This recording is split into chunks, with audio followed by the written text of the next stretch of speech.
Shameful. और कोई सवाल? पुरानी पेंशन बहाल करो, बहाल करो, बहाल करो, पुरानी पेंशन बहाल करो, बहाल करो, बहाल करो। एनएमओपीएस जिंदाबाद, जिंदाबाद, जिंदाबाद, एनएमओपीएस जिंदाबाद, जिंदाबाद, जिंदाबाद, विजय कुमार बंधु जिंदाबाद, जिंदाबाद, जिंदाबाद, विजय कुमार बंधु जिंदाबाद, जिंदाबाद, जिंदाबाद। वी वांट नेताओं के लिए यूनिफाइड पेंशन स्कीम क्यों नहीं और ये सरकारी कर्मचारियों पे क्यों थोपी जा रही है? ये बात बिल्कुल सही है। और मैं इस पर कहना चाहता हूँ, जो चीज मेरे लिए खूबसूरत हो सकती है और आप बता रहे हैं खूबसूरत है, तो उस खूबसूरत चीज को पहले आप अख्तियार करिए। एनपीएस भी लाया उन्होंने, तो हमारे पर लागू किया, अपने में नहीं लागू किया। तो इसका मतलब खूबसूरत है तो आप अपने को लो ना पहले, और टेस्टिंग लो। आप नहीं लोगे और हमको खूबसूरत 20 साल खूबसूरत बताया गया, एनपीएस को अचानक खराब हो गई। इसका मतलब हमारी बात सही निकली। मैं तो कहता हूँ एमपी एमएलए जो वेतन भत्ता लेते हैं वो भी नहीं चाहिए, वो लोक सेवक है। हम तो कहते हैं सर्वेंट हैं, हम आए हैं वेतन भत्ते के लिए। आप तो कहते हैं लोक सेवक है, तो आपको वेतन भत्ता, सुविधा, गाड़ी, बंगला, इसकी क्या जरूरत है? फिर भी आप लेते हो। और मैं लास्ट बात आपसे कह रहा हूँ, देश का अर्धसैनिक बल देश की सुरक्षा करता है, देश की आन मान शान के लिए अपना कुर्बान करता है। उसको पेंशन नहीं, राजनेता एसी में बैठकर 4-4 पेंशन लेता है, ये राष्ट्रवाद नहीं हो सकता है। और मैं इसके खुलाफत में हूँ। दिल्ली हाई कोर्ट ने उनके पक्ष में फैसला दिया, मेरे पास रोज फोन आते हैं, उनके पक्ष में फैसला दिया, सरकार उसके खिलाफ।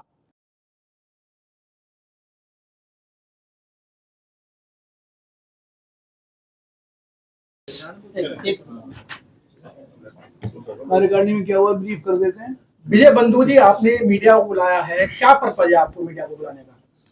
देखिए, आज क्योंकि हमारी राष्ट्रीय कार्यकारिणी की बैठक है एनएमओपीएस की, और उसमें तमाम सारे आगामी जो कार्यक्रम है उसको तय किए गए हैं। संगठन के दृष्टिकोण से क्या किया गया है, आगामी कार्यक्रमों के दृष्टिकोण से बनाया गया है। तो आज आपको इसलिए बुलाया गया है कि कम से कम एनएमओपीएस जो कन्याकुमारी से कश्मीर तक, अटक से कटक तक इस पेंशन की लड़ाई लड़ रहा है, पुरानी पेंशन की, उसको हम आगे कैसे और धार दे सकते हैं और कैसे बड़े आंदोलन की तरफ जा सकते हैं, इसी विषय में हमारी कार्यकारिणी ने आज चर्चा पर चर्चा किया है और उसमें कुछ चीजें निकल के आई हैं। और आप सबको बताते हुए खुशी हो रही है कि आज एनएमओपीएस इस पूरे पेंशन, पुरानी पेंशन बहाली की लड़ाई को पीछे भी हम लोगों ने संघर्षों के दम पर तमाम उपलब्धियां अर्जित की हैं। आने वाले टाइम में हम लोगों ने एक कार्यक्रम तय किया है, 26 सितंबर को पूरे देश के हर जिला मुख्यालय पर एनपीएस यूपीएस के खिलाफ आक्रोश मार्च। ये एक अपने आप में अद्भुत कार्यक्रम है और देश के प्रत्येक मुख्यालय पे एक साथ हो, ये अपने आप में और बड़ी बात है। जबकि कोई भी संगठन के पास इतनी वो नहीं रहती है कि पूरे ऑल इंडिया पर कोई कार्यक्रम आयोजित कर पाए सफलतापूर्वक। तो वो हमारा एक कार्यक्रम तय हुआ है। 15 दिसंबर को एनएमओपीएस का एक राष्ट्रीय अधिवेशन रखा जा रहा है, जिसमें देश के कोने कोने से लोग आएंगे और उसमें प्रतिनिधि आएंगे। उसमें हम लोग तय करेंगे कि हम नए साल में किस व्यापकता के साथ और किस बड़े रूप में हम इस आंदोलन को आगे ले जाएंगे। जैसे आपको जानकारी होगी, माननीय प्रधानमंत्री जी ने कल बोला, हरियाणा के एक जनसभा में उन्होंने बोला, एनपीएस यूपीएस की बड़ी तारीफ किया। और तारीफ करते करते प्रधानमंत्री जी ने कहा कि लोग खुशियां मना रहे हैं, बधाइयां दे रहे हैं। यहाँ जितने लोग बैठे हुए हैं सब एनपीएस में हैं, एक भी आदमी ये नहीं कहने तैयार है कि अच्छी है। देश में करोड़ों लोग हैं जो एक भी आदमी कहने तैयार नहीं अच्छी है।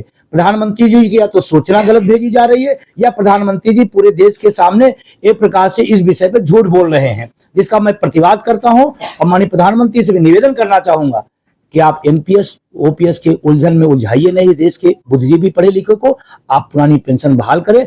अन्यथा हरियाणा जहां बोल के आए हैं वहां वोट फॉर ओपीएस का हमारा अभियान है और आगे बढ़ेगा और आगे चलेगा। ओपीएस, एनपीएस और यूपीएस को लेकर, नाम को लेकर ही सालों साल आपका सरकार से मतभेद रहा है।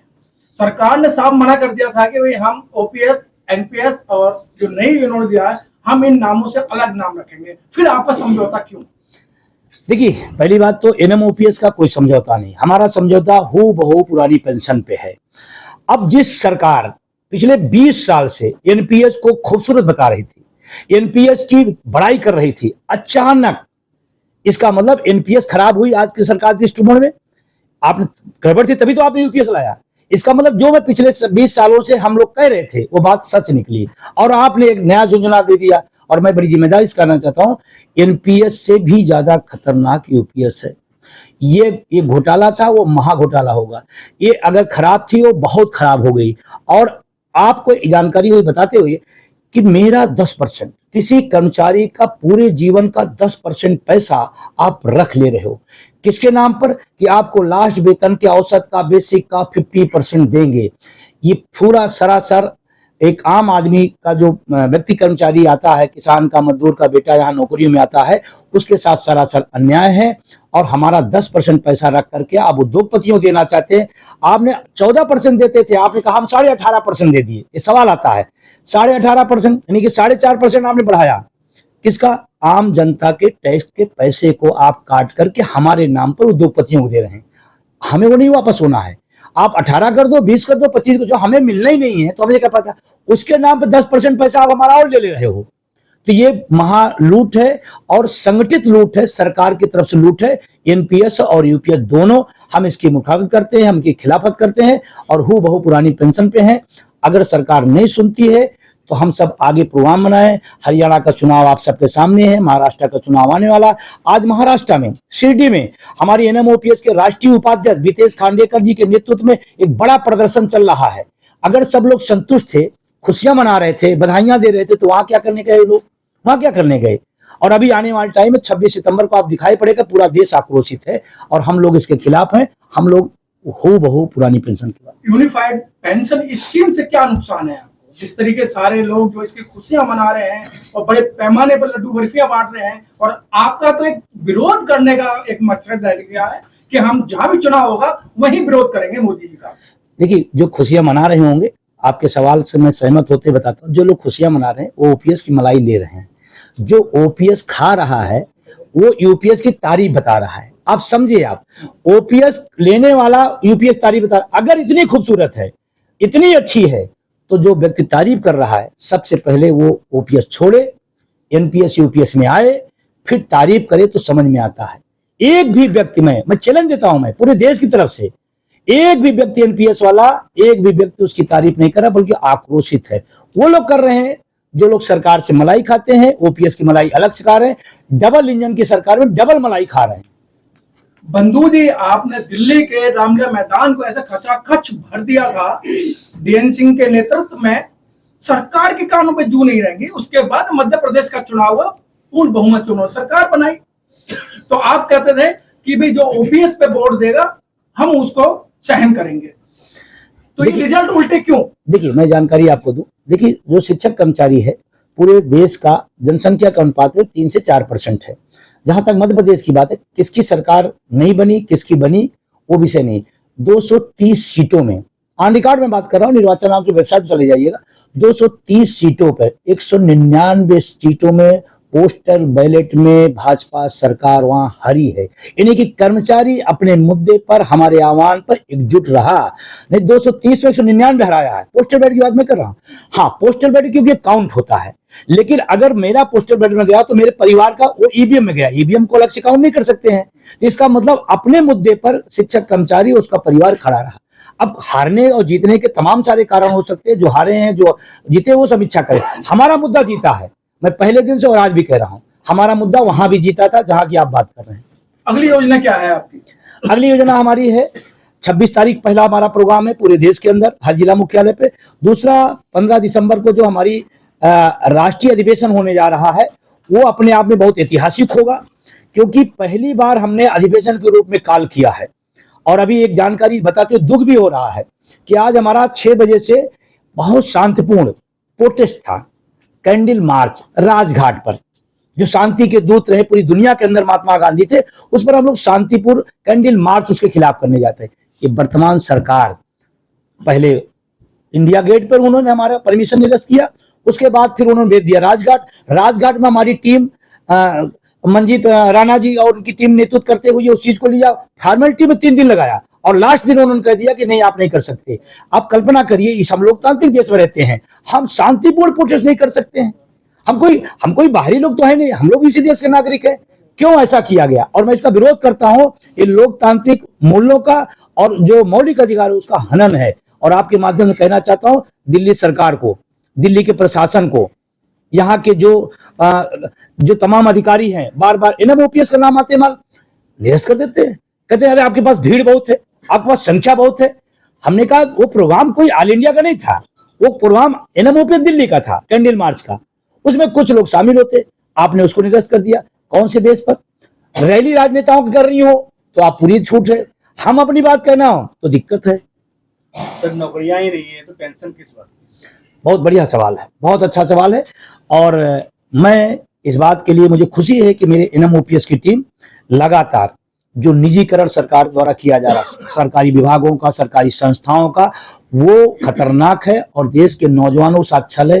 30 लाख पद खाली हैं, उसको आप नहीं भर पा रहे हो। आपका MP MLA की सीट एक दिन खाली नहीं रह पाती, 6 महीने के अंदर आपने रूल्स बना रखा कि उसके अंदर अंदर हो जाना है। तो 6 महीने कोई वैकेंसी खाली रहे उसके ऊपर आप क्यों नहीं जाने जाते? हम उसकी भी मांग करते हैं कि नौकरियां भरी जाए और निजीकरण जो है वो बंद किया जाए, क्योंकि निजीकरण ही NPS एक उसी का रूप है। तो मैं इसके खिलाफ में हूं। और अभी जो आपने UPS की बात की थी, उसको मोटा मोटा मैं बता दूं, 10% पैसा एक कर्मचारी का काट लिया जा रहा है पूरी जिंदगी। अगर एक छोटा भी कर्मचारी है, 10% पैसा पूरी जिंदगी, कम से कम 30 लाख 40 लाख होगा, चपरासी जो होगा। 30 लाख रुपए लग करके आप 6 लाख देने की बात कर रहे हो, पहला नुकसान। दूसरा, 20 साल में फुल पेंशन मिलती थी, आपने उसको बढ़ाकर 25 साल कर दी। इसमें 2 का बहुत तगड़ा नुकसान होगा। 2 का क्या होगा? जो सेना में लोग जाते हैं जनरली 15 साल 16 साल 18 साल करके BRS लेके फंड लेके पेंशन लेके चले जाते हैं, अपने परिवार से, माँ बाप से, बच्चों से दूर रहते हैं। तो सोचो परिवार में एक तो उनका, इसका मतलब अर्धसैनिक बल इस फुल पेंशन को कभी पाएगा नहीं। बहुत सारे लोग सर्विस लेट पाते हैं या छूट के बाद पाते हैं, वो सारे लोग इस पेंशन व्यवस्था से बाहर हो गए। एक तीसरा, आपने कहा कि हम देंगे लास्ट वेतन के अनुपात का 50%, यानी कि क्या उन्होंने कंडीशन लगा दिया, हमारे 12 महीने का अनुपात निकालेंगे, फिर उसका बेसिक का, DA का, लास्ट का क्या आएगा। तो मैं महोदय से कहना चाहता हूं, ये UPS, और मैं कॉमन बात बताऊं, गांव में जो चर्चा है, ऊट पटांग पेंशन योजना इसका नाम दे दिया गया है। UPS मतलब ऊट पटांग पेंशन योजना है। तो इसका मैं विरोध में हूं और मैं चाहता हूं देश में पेंशन बहाल हो। 4 राज्यों के अंदर हम लोग संघर्ष करके बहाल कराए हैं, आने वाले समय में हम लोग और उसको मदद से लड़ेंगे और आगे बढ़ाएंगे। नेताओं के लिए यूनिफाइड पेंशन स्कीम क्यों नहीं और ये सरकारी कर्मचारियों पे क्यों थोपी जा रही है? ये बात बिल्कुल सही है।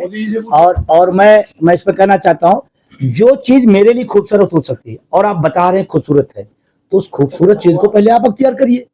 NPS भी लाया उन्होंने, तो हमारे पर लागू किया, अपने में लागू किया। तो इसका मतलब खूबसूरत है तो आप अपने को लो ना पहले, अब टेस्टिंग लो।